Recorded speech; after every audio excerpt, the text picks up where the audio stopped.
This presentation that I'm giving, I gave for a series of programs we do in the winter at Staatsburgh called the Gilded Age Tea and Talk series, where instead of doing, house tours as we do other times of year, we're serving tea and tea fare in our formal dining room, and we're giving presentations on other aspects of Gilded Age history, so we can kind of dig a little deeper or look into something that we can't really get to on a house tour.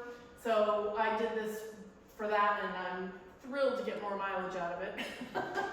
So I wanted to mention that on the chairs I put a little flyer, some self-promotion, but also some terms. I'm going to mention these terms in the talk, and I don't know if everyone, regularly throws around the word incunabula and stuff like that, so I figured I would just supply a definition for those three terms.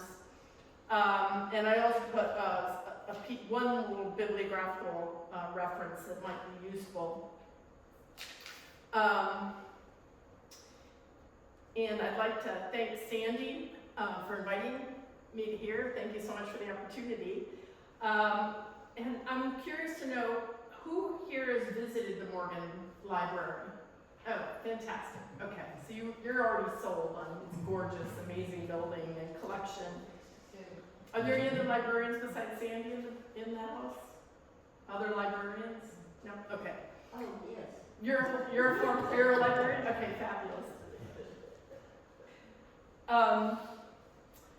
Okay, so I'm delighted to tell you about this fascinating person who broke so many barriers, who set important precedents, and who empowered herself to live the life she wanted to live, despite the many prejudices and limitations imposed on her by society.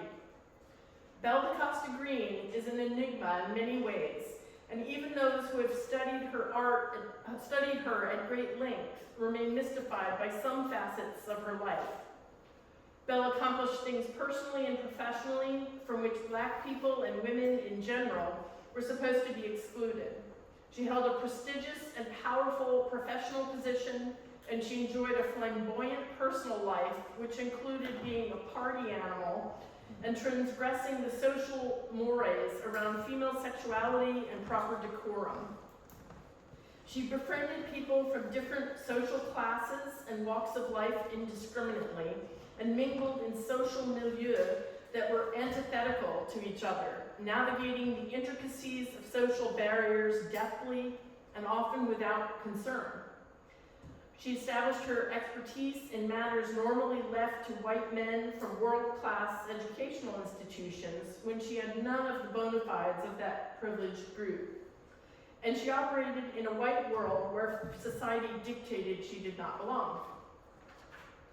Part of the reason that Belle still is an enigma is that she had to hide so much of her identity from the world, even from close friends and lovers, in order to be part of that world. My interest in her story is just that. How does one sustain an entire lifetime hiding one's racial identity, one's family history, one's heritage and personal history, while creating an entirely new identity and professional trajectory, one not permitted to you due to your gender and your race? Belle became a leader in her field, playing an instrumental role in creating one of the finest collections in the world. She established best practices and ethical arguments for how libraries and institutions should collect cultural treasures and serve the public. She championed accessibility, and she had an important role in guiding the incipient field of reproductions of rare collections. She carved out a role for herself in an elite field of scholarship and connoisseurship without the educational privileges of her peers, and she interacted daily with some of the wealthiest and most powerful people in America and Europe who might have shunned her had she presented herself as reflected on her birth certificate. She found a way to navigate a world hostile to people like her, and she bestowed on that world formidable talent, intelligence, beauty, and creativity, leaving it better than she found it. The price, though, was hiding parts of herself and creating a fiction that the world could tolerate. So my goal today is to trace some aspects of her story, illustrate her accomplishments and the extraordinary life she made for herself with its challenges, pitfalls, and triumphs. Has anyone read The Personal Librarian? Okay, great. So that came out, I think, in 2021, and it's a very popular fictionalized account of Belle's life. And this book is a more scholarly biography of her, and the reference for that book is on the flyer I gave you. The other reason I wanted to do this presentation on Belle is that the Morgan Library and Museum will be debuting an exhibition on her this fall to mark the institution's centenary. The Morgan Library exhibition on Belle is called Belle Da Costa Greene, A Librarian's Legacy, and runs from October 25th of this year through May 4th of 2025. May 4th? Mm-hmm. So I hope to entice you today to visit this gorgeous building, to enjoy this exhibit and the other stunning collections on display. Belle was born with a different name than the one she carried in her adult life. Born in 1879 in Washington, D.C., she was named Belle Marion Greener, the daughter of Genevieve Fleet Greener and Richard T. Greener. Come on, slide.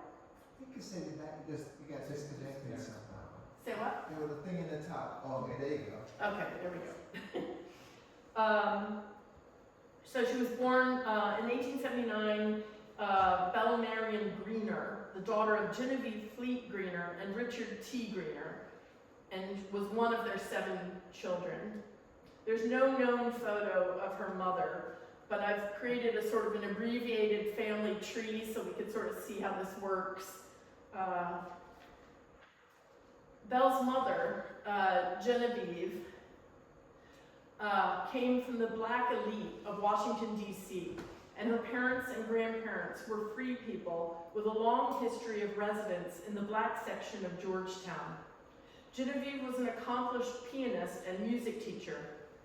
That her family prized art and music highly is reflected in the names of Genevieve's brothers, Belle's uncles, which include Mozart, Mendelssohn, and Bellini. Genevieve's father was a physician, and her mother had a government job. They were members of what was sometimes called the Black 400, although membership in this elite group in Washington, D.C. did not come from millionaire wealth and entree to Mrs. Astor's New York City ballroom, as the better known 400 enjoyed, but rather it reflected their multiple generations of freedom, professional accomplishments, home ownership, cultural pursuits, and middle-class economic status.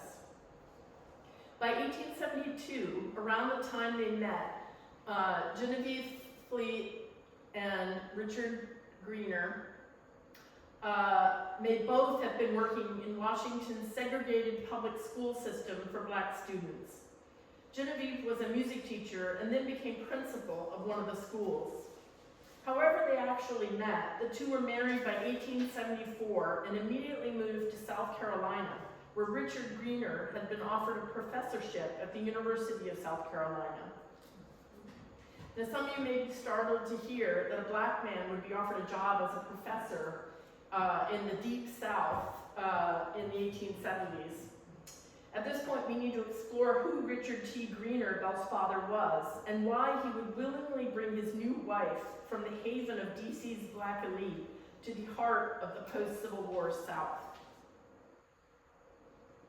Greener is without doubt as fascinating a person as his daughter, and has been the subject of his own biography. While not as well known today as many of the people he worked and associated with, Greener had a significant role in the fight for African American civil rights and justice. Born free in Philadelphia in 1844, Richard was the son of a man who was active in the anti-slavery movement. But also, Richard's father was working as a seaman and would depart on long voyages. In 1853, the Greeners moved to Boston, a city which still offered segregated and under-resourced schools for black children. Belle's father was briefly enrolled at a private school, but had to drop out when his father failed to return from travels and disappeared, ending the family's financial support and Richard's education around 1860. As a smart and ambitious young man, Belle's father distinguished himself while working for various white business owners and gained patrons who supported his continuing education. He read voraciously, learned French, and dreamed of studying art in Europe, an interesting portent of his daughter's later life.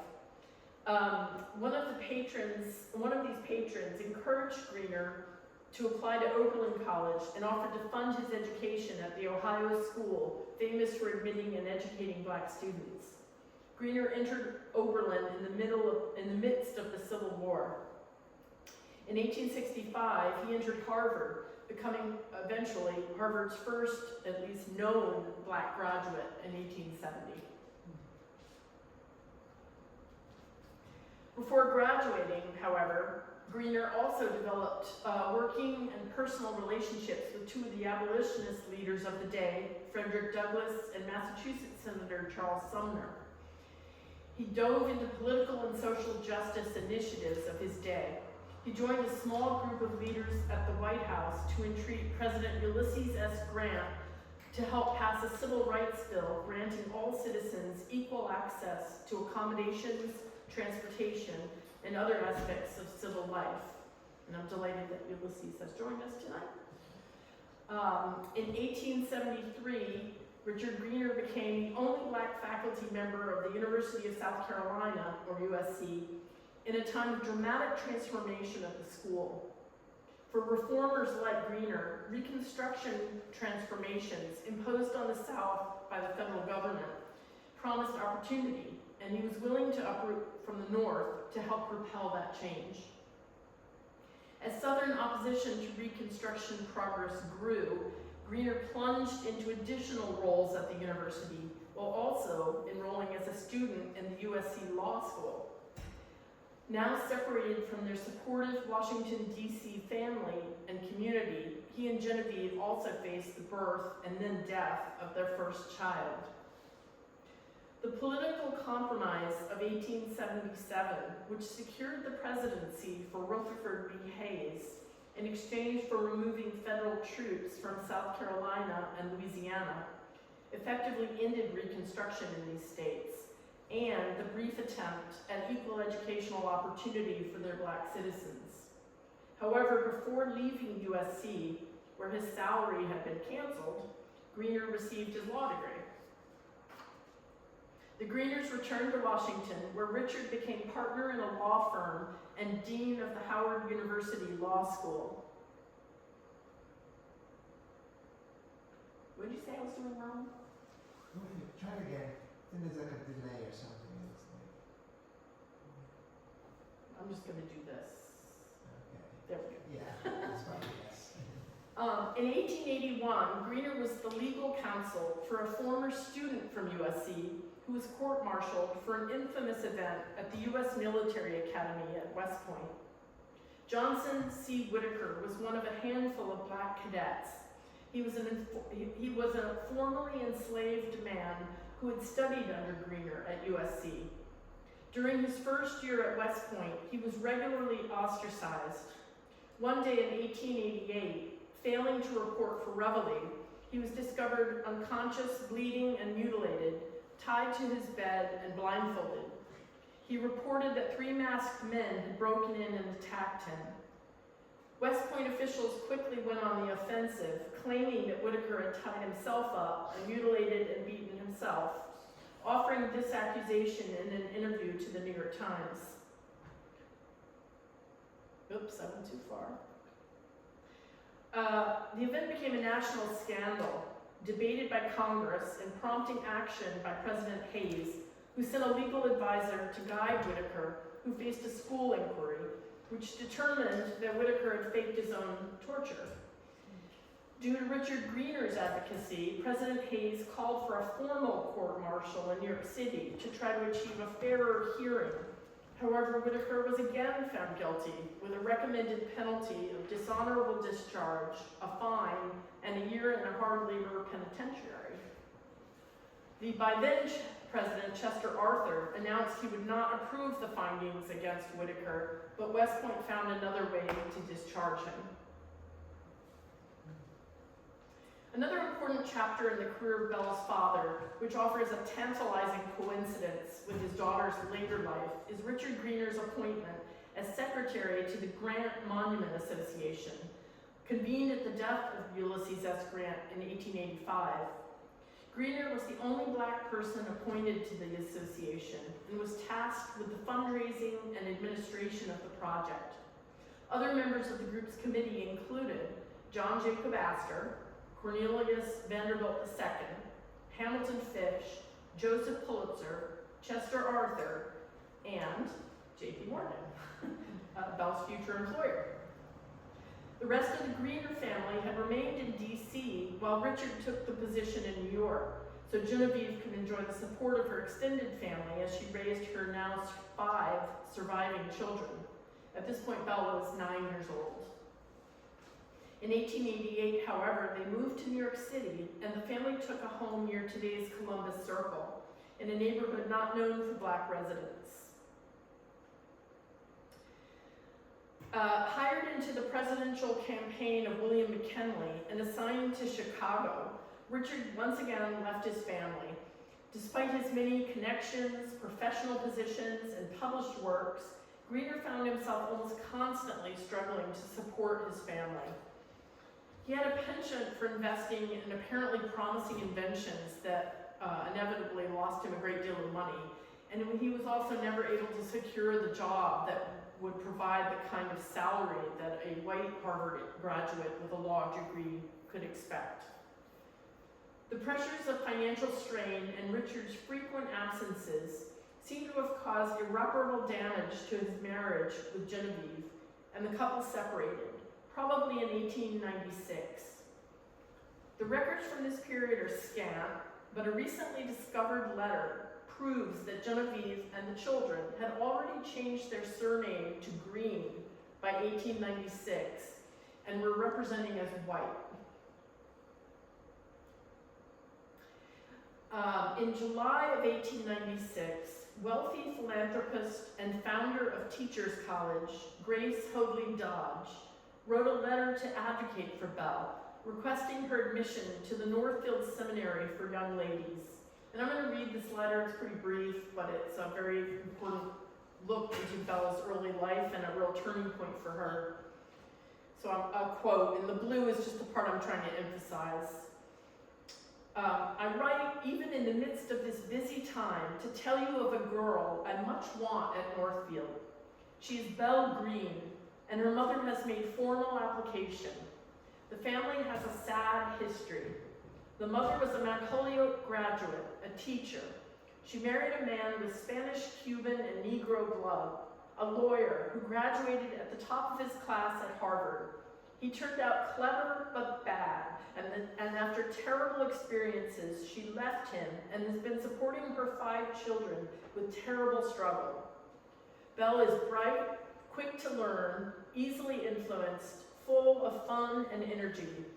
She has been employed as a helper in the office at Teachers College, but we realized that she should go away from New York and be under strong Christian influence. And while the trace of Negro blood is noticeable, Belle is always associated intimately with the best class of white girls at the college and was a great favorite with many, being entertained by them and going out with them. The mother wants to make the girl a true noblewoman and has qualities for such, and she has qualities for such, if under such influence as Northfield. I will pay for her, and I'm most anxious that she be accepted. Is there any hope for her? The mother, of course, is white with good ancestry, and Belle inherits brains and ability. Trusting that the work is being abundantly blessed at dear Northfield, and thanking you for all you will do for Belle, and then she signs off. This letter reveals that Belle had gone to work at age 17 to help support her family, and that both she and her mother had sought the assistance of Grace Dodge in helping Belle reshape her future into a more financially promising one via both a solid education and the opportunity to mingle with and befriend privileged white women at Northfield. It seems very likely that Grace Dodge's statement that Genevieve is white with noble ancestry was parroting what Genevieve was asserting as her identity, along with her changed surname that provided a degree of separation from Richard. In 1900, the census records list Genevieve Greene as a widow. When Belle applied for a passport in 1910, she listed her father as deceased, despite him being alive until 1922. These facts make it pretty clear that the family was trying to shed its connections with Richard Greener and his black identity. As so many people have done when arriving in New York City, Genevieve and her children reinvented themselves. In 1901, the famous black sociologist W.E.B. Du Bois published an essay in the New York Times tracing the condition of black citizens in the North after years of people fleeing Jim Crow repression in the South. Speaking of the lack of job opportunity in New York City, he notes that, quote, one can easily trace the struggle in a city like New York. 74% of the working Negro population are common laborers and servants. Du Bois goes on to say that there is a small group of black people working as teachers, mail carriers, and in civil service. But there were over 60,000 black people living in New York City in 1900, so the odds for Genevieve and her children, now on the cusp of adulthood, were not great. To succeed in finding opportunity for herself as head of household, she apparently took the opportunity that darker complexioned African Americans did not have to pass as white, so as to access the clear and numerous advantages that white Americans enjoyed. And yet it's also very significant that Grace Dodge clearly knew that Richard, Belle's father, was black, and that she specifically mentions that Belle had a trace of Negro blood, which is noticeable. Not only does this prove that Belle's passing as white in New York City, as she enters her professional life, was not a complete secret, but Grace Dodge had many interactions with J.P. Morgan. As wealthy New Yorkers, they would have crossed paths and would have had mutual acquaintances. They also lived within blocks of each other on Madison Avenue. This letter narrows the likelihood that J.P. Morgan actually had no knowledge of Belle's ancestry, but it does not prove that he knowingly hired a woman of African American heritage. Belle did attend Northfield Seminary. The known documents next pick up her story at Amherst College in Massachusetts, where she attended a 5-week summer course in library economy. The research being conducted for the Morgan Library's upcoming exhibition has turned up another new document, this photograph of library students in that program, which offers the earliest known photograph of Belle at age 21 in 1900. The Amherst Library program is fairly new, and one of several in the country founded as the field of librarianship was just beginning to receive training and degree programs as it professionalized. The students in this program are learning their skills at the college's Morgan Library, named for its benefactor. Before I flip to the next slide, does anyone think they see Belle in this? You think you see her? Center, second row, center right, in the black room. There's a weight arrow in front there. Is that a gentleman? First, I'm guessing. I think that might not be. I'm having a hard time locating, but I think that's not it. So? First row, fourth from the left. Nope. I'm just going to show you. It was just a challenge. I do have a. So that's Belle there. Ah, okay. And I hope I'm not blocking this slide. Can you see this here? Is that good? Okay. So the student signed the back of this photograph, taken and still in Amherst College's archives. And Belle's new surname is plainly visible here, not greener, but green. She did not, in this instance, add the new middle name of Da Costa, which both she and her brother acquired when their surname changed. Her biographer speculates that Da Costa was added so that they could claim Portuguese ancestry to explain their olive complexions, something we know Belle did claim. While choosing white identities would have netted Belle's family better opportunities for work and residence and could shield them from the daily hostilities that Black people faced, it also involved sacrifices and risks. Many people deciding to pass were forced to sever ties with loved ones and friends, weave intricate lies into everyday interactions and conversation, and play a role to negate their true identities. One could also be discovered in a ruse and face grave consequences, ranging from job loss to death in some cases, depending on the situation. An example from our local history illustrates how passing could be perilous. Anita Florence Hemmings was a few weeks from graduation at Vassar College in 1897 when her roommate's father, following suspicions raised by his daughter, hired a private detective to investigate her background in Anita's hometown of Boston, which discovered that she and her parents were Black. Vassar did not officially admit Black students until 1944.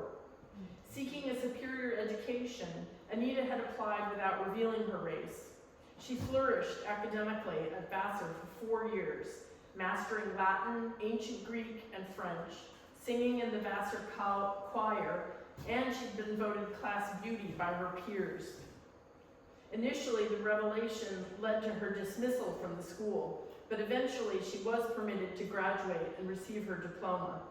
And Anita Hemmings was almost surely not the only, perhaps not even the first, person to pass as white at Vassar or other top schools that refused to admit Black students. I offer this local story to illustrate the risks and rewards that could follow from someone choosing to pass in this period, and to set Belle's decision into better context. In Belle's case, with a rather famous Black activist and intellectual for a father, and as someone who herself quickly gained a high profile in New York society, the act of passing must have been even riskier to navigate. By 1901, Belle is mentioned as already employed at Princeton University as an assistant librarian. Princeton was not a welcoming place for Black people in these years. Woodrow Wilson was the university's president between 1902 and 1910.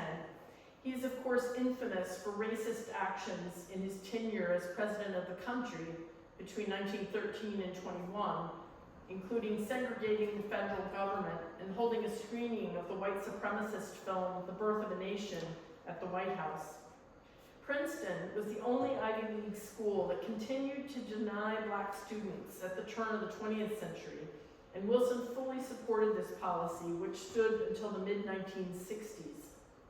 The university did employ Black people in menial jobs, but they would not have knowingly employed Black professionals as librarians.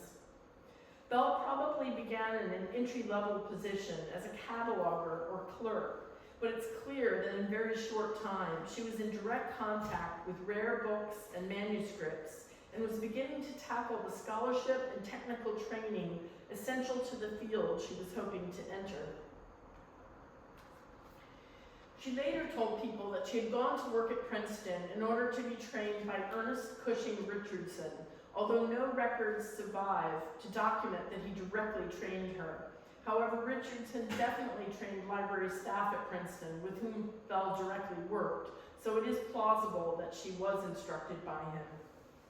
Richardson took frequent sabbaticals from the university and returned with illuminated manuscripts and incunabula that he purchased and donated to Princeton. The United States did not have substantive collections of manuscripts and rare books, nor did it have training programs for people to curate or manage such collections. Landing at Princeton and apparently working under Richardson would have provided Belle with both of these things. A few decades later, as the field of library studies developed, Belle would have been in competition with people holding academic degrees that would have excluded her candidacy, but in this moment, Belle navigated her way into preparation for her eventual career. Belle's biographer, Heidi Ardizzone, notes that under Richardson, Belle could have learned to distinguish and decipher ancient scripts and languages and inform herself on the history and development of writing. The level of connoisseurship that she eventually attained, she probably developed while working for Morgan later, when she began to travel abroad with his support to see rare manuscript collections.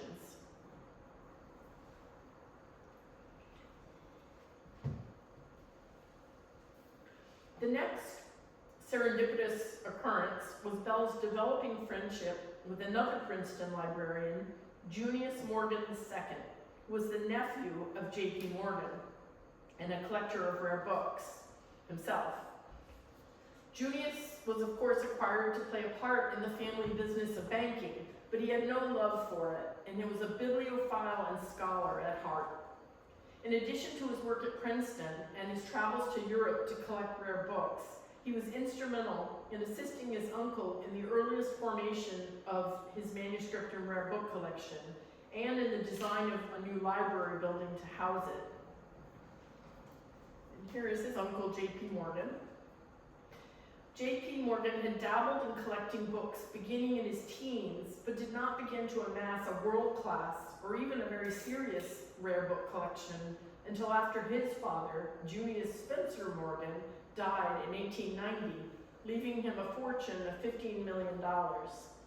By this time, J.P. was age 53, had reached the pinnacle of his own professional career and personal wealth and power, and was devoting more of his time to global travels on his yacht, and was just starting to amass some of the greatest collections of art and books ever seen. With the guidance of his nephew, Junius, J.P. Morgan made some key purchases of entire existing collections that included some of the rarest and most significant manuscripts, incunabula, and printed books in the world. And I'm just going to show you some samples of things that he did collect before Belle came into employment with him.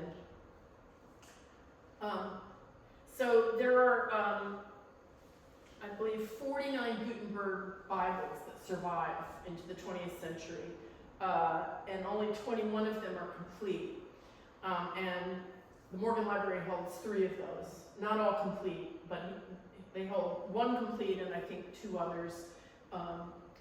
So 3 Gutenbergs, 2 of which came into the collection before Belle came as librarian. And then I think, just judging from the date here, this one came after she arrived. Any of you who took art history classes at some point will probably recognize this. It's one of the great masterpieces in the world. The Lindau Gospels is another item that J.P. Morgan collected before Belle arrived. Junius all but pleaded with his uncle to purchase it, and he did. I'm just giving you a sample of some of the other items that J.P. collected pre-Belle Da Costa Greene. And really my point here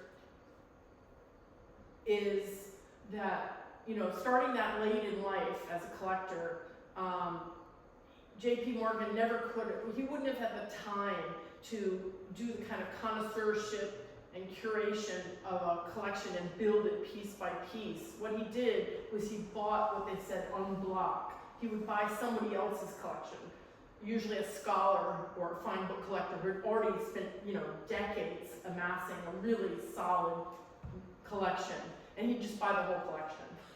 So he quickly, you know, accumulated a vast number of very important items. This is the Farnese Book of Hours, another masterpiece.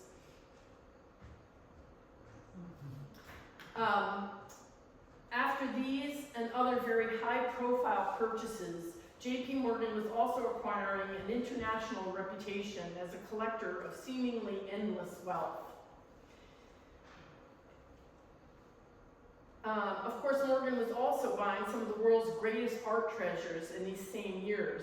However, due to tariffs placed on the importation of art, furniture, tapestries, and other items, much of Morgan's personal collection of art remained in England, either at the Morgan Library, Morgan Family Mansion in London, or on loan to the Victoria and Albert Museum. The United States Dingley Act of 1897 imposed 25% tariffs on art and other imports, which Morgan refused to pay. However, books, manuscripts, and prints were exempt from this tariff if they were being imported for educational, scientific, or religious purposes. And as a result, J.P. Morgan now owned almost 10,000 important rare books and manuscripts held in New York, but in various locations. And he turned his attention at this point to building a library to house them. In 1902, he commissioned Charles Follen McKim of the architectural firm McKim, Mead & White to design and construct a freestanding library for his collection next to his residence located on the corner of Madison and 36th Street. Google map photo to show Madison Park, and one of these is 36th Street, I believe this one. However, before final designs could even be approved, McKim had to enlarge the plans to house a collection that was now expected to double in size before the building could even be created. And I'll just show you some photos of that's Morgan's house on 36th Street. A very nice period photo of the library that's about to be built in our narrative here. An actual photo of it, and then a very modern photo of the library. Nephew Junius was also very involved as an advisor on the details of the new library.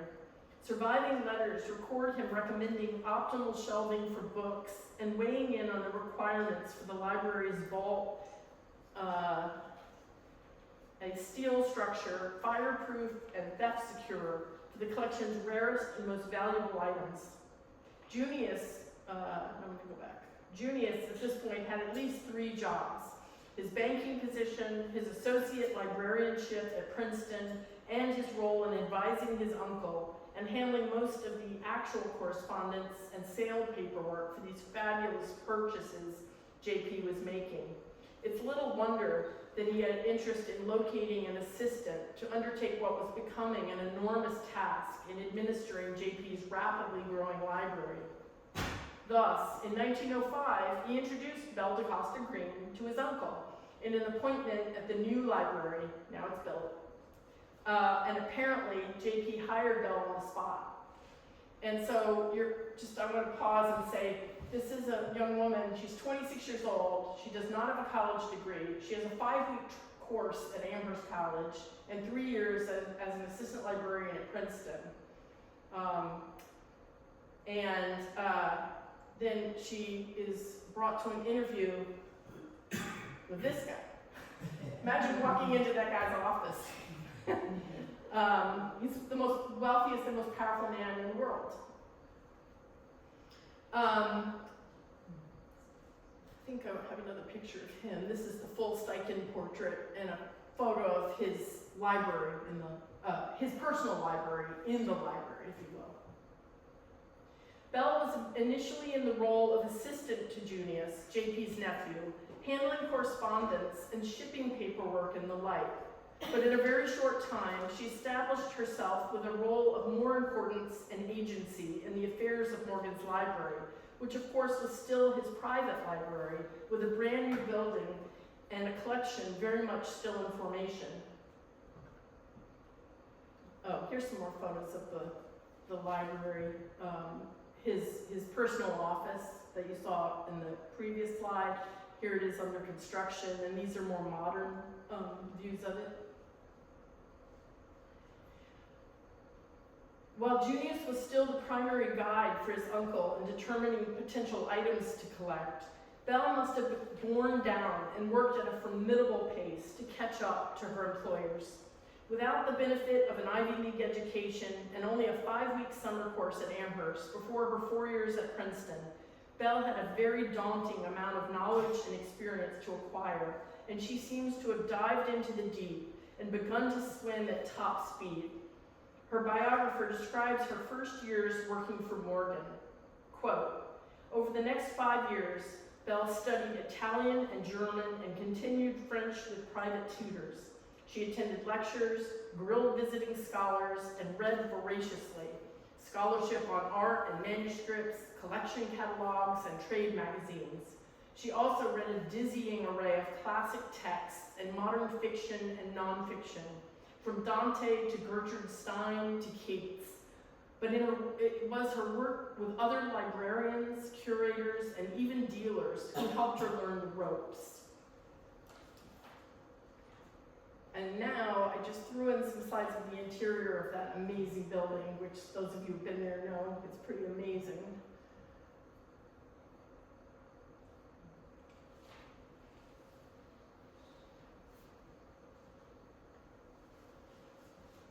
I certainly don't want to undervalue the importance of assiduous study and hard work, but I don't think personally that Belle managed to rise to the level of responsibility and the role she played as Morgan's librarian simply on the basis of very hard work to overcome her deficits. She clearly had something else, a je ne sais quoi, that is harder to locate in the documentation of her life that remains. But digging a bit deeper and reading between the lines, what emerges is a young woman who had an extraordinary gift for fashioning her personality to best suit the person she wished to charm, and a keen understanding of how to manage the perceptions of others to create for them the person they wanted her to be. A code switcher, someone capable of, day after day and year after year, doing an intricate dance around the formidable personality of one of the most powerful men in the world, and perhaps a slightly different dance around his scholarly, book-loving nephew. One piece of evidence in favor of this idea is that soon after her arrival, JP hired another person as Belle's assistant, a much older white woman named Ada Thurston, a Vassar graduate who arrived with years of librarian training and experience, who had taught at various colleges. Despite the significant discrepancy in their respective experience, Belle quickly established a working relationship with Ada without apparent friction. Ada was apparently slightly terrified of JP, who everyone agreed could be quite gruff, forceful, and demanding. Even after working there for several years, Ada apparently hated to find herself alone with Morgan. Belle, on the other hand, invested tremendous time and psychic energy developing a relationship with JP, so that he quickly came to depend on her and trust her with great responsibility. The boundaries between employer and employee quickly blurred, and Belle became a primary confidant and companion. Beyond her everyday tasks of cataloging and installing the collection in the new building, corresponding with dealers and collectors, etc., Belle could also find herself sitting and talking for hours with JP in his office on many subjects, reading Bible passages to him, taking his friends and guests to his box at the Metropolitan Opera and out to Delmonico's for dinner, or scheduling and juggling his time with his several mistresses to avoid unhappy conflicts.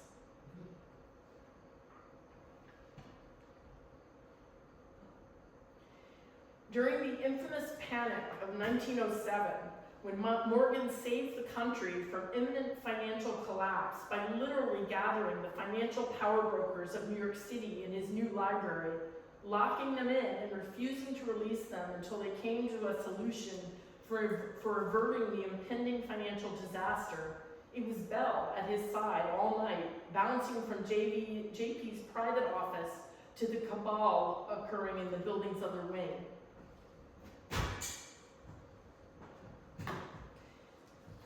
Two years into her position, Morgan sent Belle to Europe to conduct some business. This trip was a dream come true for her, and she brought her mother with her to act as a chaperone since she was an unmarried woman. Belle was tasked with collecting and arranging transportation of books and manuscripts Morgan had recently purchased during his annual trip to Europe, and acquainting herself with some major European collections and dealers. One of her developing roles was as Morgan's purchasing agent, to act as liaison and firewall for Morgan, so he would not be constantly assailed by people hoping to sell him stuff. Belle also planned to attend some auctions with her eye fixed on some specific works she wished to purchase for him. As it worked out, she not only managed her intended purchase, but accomplished a coup that immediately established her reputation and notoriety in the European rare book world. The renowned collection of Lord Amherst, one of the finest collections of rare books documenting the history of printing in England, had come up for public sale. Among the works were several early printed books by William Caxton, the first printer in England, and one of the items was the very first book printed in the English language, The History of Troy. The sale was much publicized and anticipated in London, with anxious speculation about who would acquire these important parts of England's cultural heritage. Dealers from London and major collections across Europe in the British Museum planned for intense bidding. Belle arrived in Europe, approached Lord Amherst, and offered him an enormous sum for a group of 16 of the Caxton books, if he would sell them before the auction took place.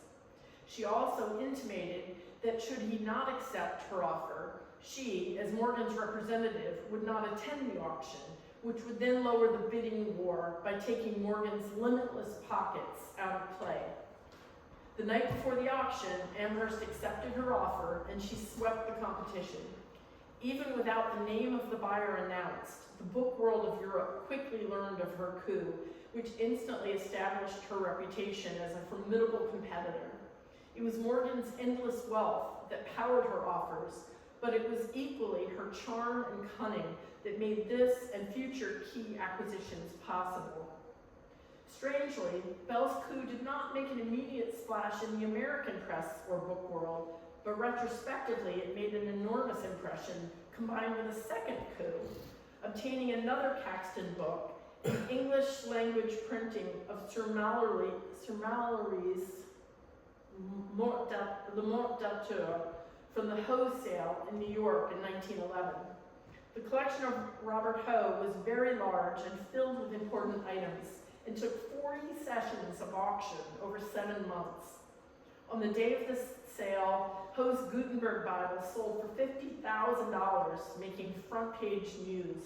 But that was followed by repeated winning bids for more blocks of the collection by a newcomer, Henry Huntington, a wealthy Californian establishing his own collection. He, like Morgan, seemed to have limitless money to spend. Belle wrested away from Huntington her prize in focus from this sale, and that, combined with the popularity of the King Arthur legends and her stylish appearance at the auction, was widely celebrated as a home team win for New York and attracted the press, which suddenly sought interviews with the attractive young librarian and renewed interest in her scoop of the Lord Amherst Caxtons. In a New York Times interview, Belle used the platform to bemoan the treasures being gobbled up by private collectors to be hidden away for their sole enjoyment or as monetary investments. True, she was also purchasing for a private collector, but in her role at Morgan's library, she was also actively hosting and working with scholars and dealers and making Morgan's collection available to those in the field with serious interest. In the Times interview, Belle bemoaned the hugely inflated prices that such books were going for at auction, which, she contended, would price out the bids of public institutions like universities and libraries, so that the shared cultural patrimony would be inaccessible for study.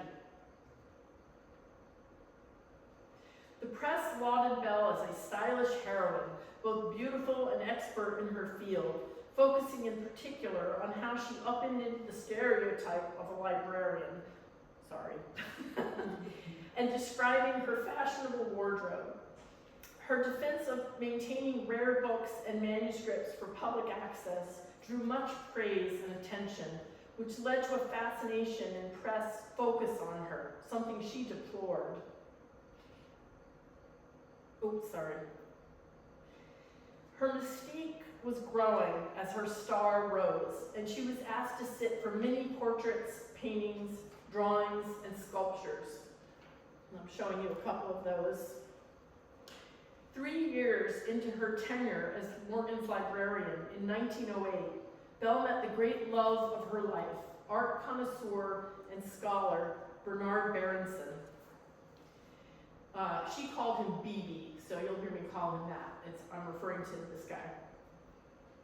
Belle was 29 then, although she routinely claimed an age about 5 years younger than she was. And Berenson was 42, and already at the pinnacle of his reputation as a world expert on Italian Renaissance art. His publication of what came to be known in the art world as the Four Gospels, volumes devoted to the art of Venetian, Florentine, Central, and North Italian painters of the Renaissance, and a well-established career as an appraiser, had made his judgments on the authenticity and value of art highly sought after and lucrative. He launched his career just out of Harvard, about 17 years after Belle's father graduated as the first Black graduate of Harvard. He launched his career just out of Harvard as the advisor to Isabella Stewart Gardner and was instrumental in her assembling her fabulous collection at Fenway Court in Boston, now known as the Isabella Stewart Gardner Museum. No, I don't know have folks been to this museum too? Okay, it's stunning. And here's some other views of the inside. Bernard and his wife Mary, who was also a scholar of Renaissance art, maintained what we would today call an open marriage, with both partners pursuing multiple affairs over their many decades together. The couple would spend weeks apart from each other, but by mutual agreement wrote long letters to each other every single day. They lived near Florence, Italy, in a villa called I Tatti, which Berenson bequeathed to his alma mater, Harvard University, after his death. The Berensons traveled in Europe and America fairly regularly, visiting collections and dealers, advising clients, and both of them gave lectures. Meeting the new Morgan Collection librarian was one appointment on their itinerary in 1908. The affair between Berenson and Belle Greene began as a slow burn during that 2-month visit to the States, but then raged on and off for almost 2 decades, and then continued as a low-key romantic relationship, and then later a friendship, until Belle's death in 1950. During this first New York encounter, Belle and Bernard spent time traipsing through museums and collections in the city, but did not have a physical relationship. Nonetheless, by the time the Berensons returned to Italy, Belle and Bernard were exchanging passionate letters professing their ardent love and attraction daily. Berenson continued to demand daily correspondence from Belle for decades, something Belle was not always able to sustain, much to Bernard's consternation. Just before her death, Belle burned all of her correspondence and personal papers, including Berenson's hundreds of letters to her. Horrified on hearing of their destruction, Berenson told a friend, "She has burned my autobiography." However, about 600 of her letters to him survive at I Tatti and are a very important source for learning about her personal and professional life. Currently, the Morgan Library and I Tatti are transcribing and digitizing these letters and plan to launch a digital platform devoted to them concurrent with the Morgan's upcoming exhibition. It's easy to surmise what may have attracted Belle to Berenson in 1908. Berenson's greatest gift was his highly sophisticated connoisseurship and critical appraising eye. Belle had long been developing relationships with experts in order to gain the on-the-job training she needed. Moreover, hero worship operated. Belle had been given a copy of Berenson's book on the Venetian painters when she was a young girl and had treasured it. Learning connoisseurship from Berenson and earning his stamp of approval would do much to secure her position with international colleagues. But it seems that as she charmed him, something more passionate mutually developed. Belle made her second trip to Europe in 1910, ostensibly to perform work for Morgan, but her equally ardent goal was to spend much time traveling Europe with Berenson, which they did. This was a risky plan. Europe was crawling with wealthy Americans who knew both of them and could quickly generate gossip, resulting in a scandal. J.P. Morgan was very possessive of Belle and applied the usual double standard as to permissible indiscretions allowed to men and not to women, especially an unmarried woman who was in his employ and whose behavior, reflected back on him. And in fact, Belle and Berenson's travels together did generate some raised eyebrows, but apparently the gossip did not reach J.P. More impactful was that at some point in this trip, Belle became pregnant and had to enlist some of their mutual friends to help her obtain an abortion in London. This traumatic event, which could have resulted in disaster for her reputation and career, altered the tenor of their romance, but did not fully quell it. So in addition to the double life Belle maintained, balancing her family and origins alongside her high-powered career and society mingling, Belle now balanced a secret love affair that had to remain hidden from Morgan and everyone else. She also engaged in another precarious balancing act that deeply chagrined Berenson. I mentioned that she was a bit of a party animal.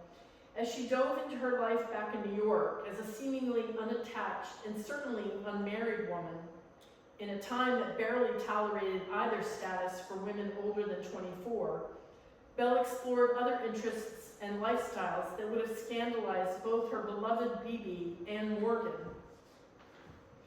Belle became fascinated with and befriended creatives and free spirits like socialite Emily Grigsby, dancer Isadora Duncan, British actress Ellen Terry, and several lesbian couples such as Bessie Marbury and her partner, the designer Elsie de Wolfe, all whose personal lives directly challenged conventional morality and social expectations for women. Belle also fell into artistic circles with modern and avant-garde artists whose work was challenging the time-honored values of Western art. She was passionate about theater and musical performance and spent much time with a very bohemian Greenwich Village crowd. This small drawing by Henri Matisse, shown in a 1912 exhibition of his work at Alfred Stieglitz's Gallery 291, may show Belle as the subject, though that's not proven. Even if she is not the nude, Belle purchased the drawing from the exhibition at the Iconoclastic Gallery, and Matisse inscribed the back of it to her. So clearly she was in the orbit of Stieglitz and the very modern artists, quite unlike the book art she was collecting by day for Morgan. Belle was renowned for her fashionable appearance, driving fast around the city in her Pierce Arrow with an assortment of people, and her active nightlife, which often resulted in very little sleep, along with much alcohol and cigarette smoking. From Europe, Berenson would hear periodically of her rumored affairs with men and women and several engagements, some of which were probably true, but never resulted in marriage. Her nightlife began to catch up with her in her 30s as she suffered several illnesses, but she remained a heavy smoker. Tracking her political leanings and opinions on events of the day, from suffrage, which she opposed for years, socialism, in which she dabbled, probably not sharing that with J.P. Morgan, 2 world wars, and so many transformative events in her lifetime would make another entire presentation. She declared herself at times to be feminist or anti-feminist, but used her platform to advocate for a living wage for other female librarians, as you see in this clip here. So she's making, at this point, $10,000 a year as her salary as Morgan's librarian. And apparently the average female librarian in New York City was making $400 a year. So being an advocate for other librarians was pretty important.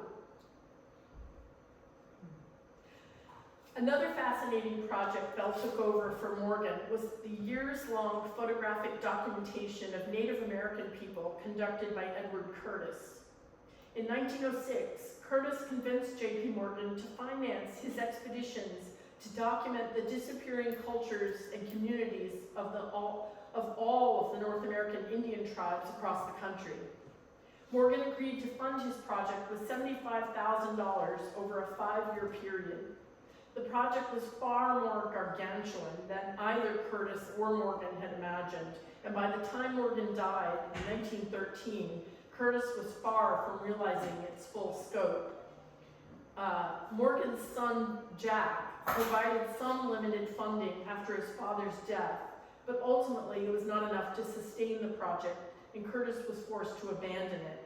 But between 1906 and 1913, Belle had a hand in this project's administration as well, which resulted in many volumes of gorgeous images documenting Native people in the early 20th century.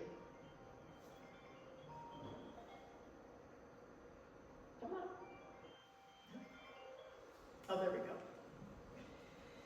By the time J.P. Morgan died in 1913, Belle had taken the lead in managing his collection and selecting new acquisitions to deepen and enlarge it. Morgan had developed tremendous trust in her judgment and handling of library affairs, and had given her significant latitude with his pocketbook for purchases. Dealers and collection managers across the world recognized her power and mastery of the field. In his will, Morgan left Belle $50,000 and asked his son Jack, who would determine the future of the library, to retain Belle at a salary no less than the $10,000 per year she was earning. However, JP's will said nothing about his desired plans for the collection's future, and there were a few uncertain years when Belle was not sure what the library's fate would be. Jack did ask her to help him sell off portions of it, and she carefully steered his plans for deaccessioning items to things she felt were less precious.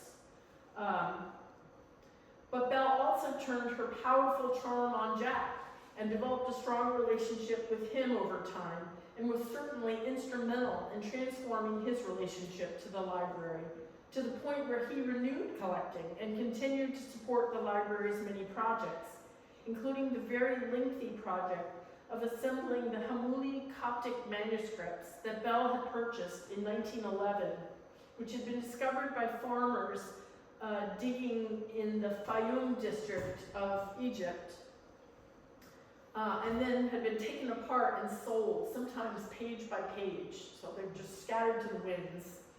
And soon after acquiring them in their many pieces, Belle had entrusted them to expert scholars at the Vatican to be studied, photographed page by page, and properly reassembled, and that work took over 2 decades. Belle assisted Jack with the transition of the library from a private one to a public institution with a board of trustees in 1924, and she was officially named its director. She had planned to retire by 1930, but the stock market crash destroyed those plans as she was heavily invested in the market. While Jack gave the library an endowment at this transition, the Depression curtailed the trustees' interest in major acquisitions. Belle began to shift the library's focus to more public programs, including courses and lectures, and the library continued to participate in loaning works to other institutions for exhibitions. Belle also began developing an extensive study collection of photographs of rare collections to make them more accessible to scholars and the public. She remained at the library through World War II, but her health began to decline. She did have some role in the selection of a new director and was able to attend the reception for an exhibition in her honor, documenting her tenure and her accomplishments at the Morgan Library, albeit in a wheelchair and partially paralyzed from a series of strokes. She died on May 10th, 1950, at age 71. Belle's role in history and at the Morgan Library has only grown as a more enlightened approach to history, and the accomplishments of women and African Americans has been given greater attention. But at her death, the world had already acknowledged her significant and exceptional role in the cultural and artistic life of the 20th century, and the upcoming exhibition at the Morgan Library is sure to offer even better insights into this extraordinary woman. Yeah.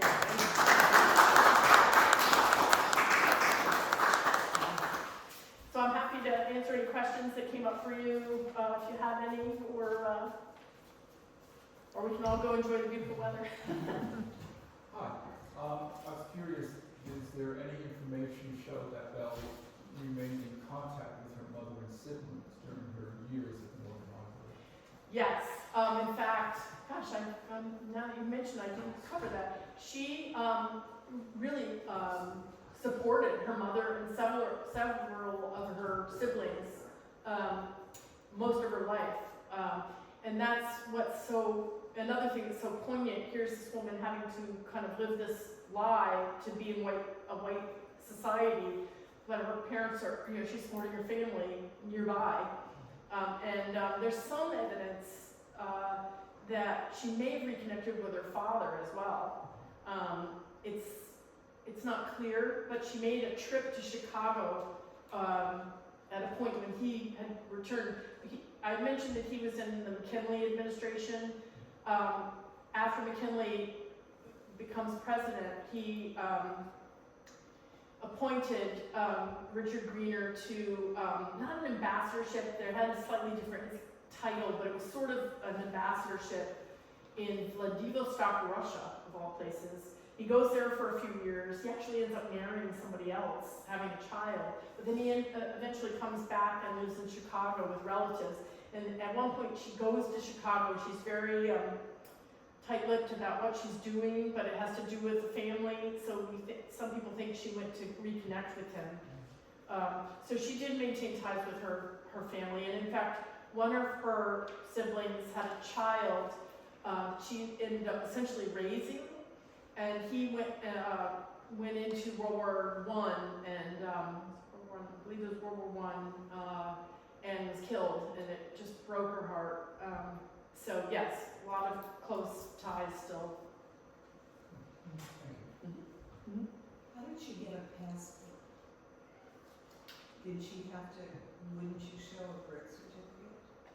Yeah, I mean, that wouldn't have been, it's not like you could look up her passport on the internet, so I guess it was sort of more private, what you reported yourself as, your racial identity or what have you. Yeah, she had a passport.